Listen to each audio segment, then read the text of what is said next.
আর কয়েকদিন আগে আমরা ভিডিও করেছিলাম পোকোর একটা মোবাইল নিয়ে, পোকো F6। তো আজকে ভাবলাম কীরকম হয় মিড বাজেটে একটা বেস্ট গেমিং মোবাইলের ভিডিও করে ফেলি পোকো কোম্পানি।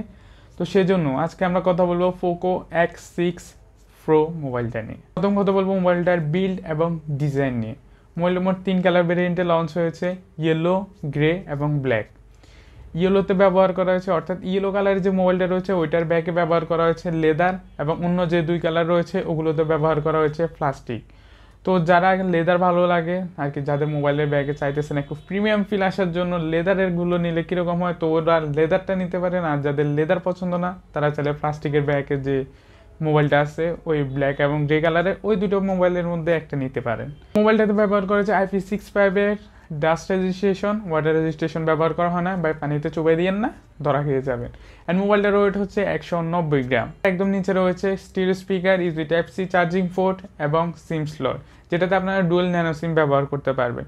মোবাইলটাতে ব্যবহার করেছে 5000 মিলিঅ্যাম্পিয়ারের একটা ম্যাসিভ ব্যাটারি, অ্যান্ড সেটাকে চার্জ করার জন্য ব্যবহার করেছে 67 ওয়াট 67 ওয়াটের ফাস্ট চার্জার। সো এখন কথা বলবো পোকো X6 প্রো মোবাইলটার কানেক্টিভিটি নিয়ে। মোবাইলটাতে ব্যবহার করা হয়েছে Wi-Fi 6 এবং ব্লুটুথ 5।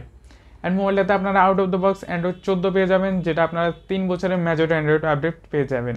অ্যান্ড মোবাইলটাতে ব্যবহার করা হয়েছে HyperOS। তো আমার মতে 3 বছরের মেজর আপডেট এই বাজেটে ভাই অস্থির করেছে তারা, তো তাদের জন্য একটা লাইক করে দিন আমার ভিডিওতে, আর সাবস্ক্রাইবও করে দিন। মোবাইলটা মোট 3 ভেরিয়েন্টে লঞ্চ হয়েছে, 8256, 12256, 12512 জিবি। অ্যান্ড মোবাইলটা স্টোরেজ হিসেবে ব্যবহার করেছে UFS 4.0। অ্যান্ড আমি মনে করি যে ভাই এই বাজেটে UFS 4.0 বাই ধারণ করেছে তারা, যার কারণে আপনার গেমিংয়ে আরও একটু দারুণ পারফরমেন্স বেশি পাবেন। অ্যান্ড র্যাম হিসেবে ব্যবহার করা হয়েছে LPDDR5X র্যাম। মোবাইলটার 8256 জিবি যে ভেরিয়েন্টটা রয়েছে ওইটা বাংলাদেশের বাজারে দাম হচ্ছে গিয়ে 31,990 টাকা। তো আমার মতে এই বাজেটে বেস্ট একটা মোবাইল গেমিংয়ের দিক থেকে বলেন। অ্যান্ড ক্যামেরাটা মোটামুটি ঠিকই আছে, একদম খারাপও না। অ্যান্ড ভাই আমি বলতে পারবো যে এটা একটা আদর্শ গেমিং মোবাইল। তো চলেন এবার আমরা কথা বলে ফেলি মোবাইলটার ডিসপ্লে নিয়ে। মোবাইলটাতে ব্যবহার করেছে 6.6 ইঞ্চির অ্যামোলেড 120 হার্জের একটি ডিসপ্লে, যেটাতে আপনারা HDR10+ এবং ডলবি ভিশন সাপোর্ট পেয়ে যাবেন, যার কারণে ভাই কন্টেন্ট ওয়াচিং হবে দুর্দান্ত, তার সাথে গেমিং হবে অস্থির। মোবাইলের ডিসপ্লে প্রোটেকশন হিসেবে ব্যবহার করা হয়েছে কর্নিং গরিলা গ্লাস 5। অ্যান্ড মোবাইলটাতে ব্যবহার করেছে আন্ডার ডিসপ্লে ফিঙ্গারপ্রিন্ট স্ক্যানার, যেটা ভাই গেমিংয়ের মতো মোবাইলটার পারফরমেন্স মতো দারুণ ফাস্ট ছিল। তো চলেন এবার আমরা মোবাইলটার পারফরমেন্স চেক করে ফেলি। যেহেতু এত বলতেছে এটা গেমিং ফোন, এটা গেমিংয়ে দেখা যাক কী করতে পারে।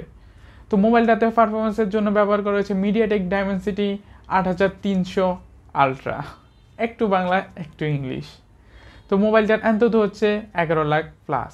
কিকবেন্সে সিঙ্গেল করে 1239 এবং মাল্টি করে পারফরমেন্স করেছে 4189। বলেন না আমরা গেমিং টেস্টটা করে ফেলি। পাবজিতে এটা স্মুথে 90 FPS সাপোর্ট দেয়।